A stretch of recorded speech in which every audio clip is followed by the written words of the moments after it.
satu yang lain. Kebutuhan hidup manusia pun beragam, misalnya tempat tinggal, pakaian, kesehatan, makanan, pendidikan, dan sarana serta prasarana yang lainnya. Untuk memenuhi kebutuhan tersebut, manusia harus bekerja atau mencari mata pencaharian mereka sendiri.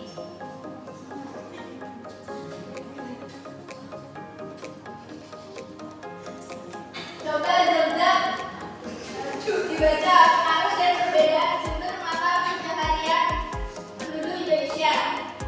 Pengaruh dan perbedaan sumber mata pencaharian penduduk Indonesia. Sebagian besar mata pencaharian di Indonesia adalah bertani. Selain bertani, mata pencaharian lainnya adalah nelayan. Berikut merupakan mata pencaharian berdasarkan daerahnya. A. Mata pencaharian daerah pantai. Daerah pantai merupakan lahan bagi masyarakat yang berprofesi sebagai nelayan. Karena selain lautnya tenang, juga pantai yang landai atau merupakan tempat yang kaya akan ikan. Itu kehidupan penduduk di provinsi yang wilayahnya berupa kepulauan seperti NTT dan Maluku.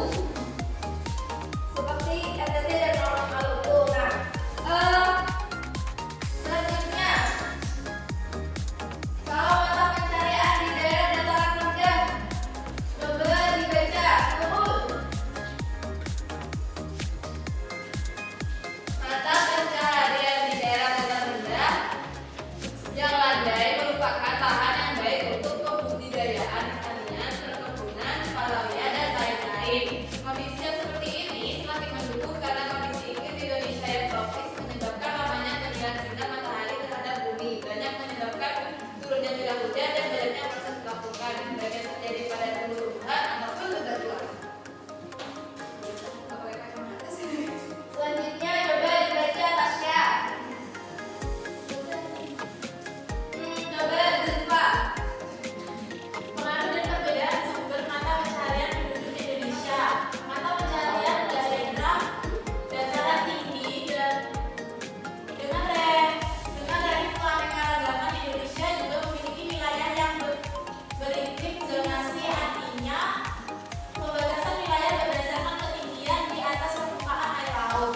Dengan zonasi ini, Indonesia dapat merealisasikannya dalam hal teknik kesesuaian cuaca. Misalnya untuk kelapa dan tebu ditanam di daerah tropis.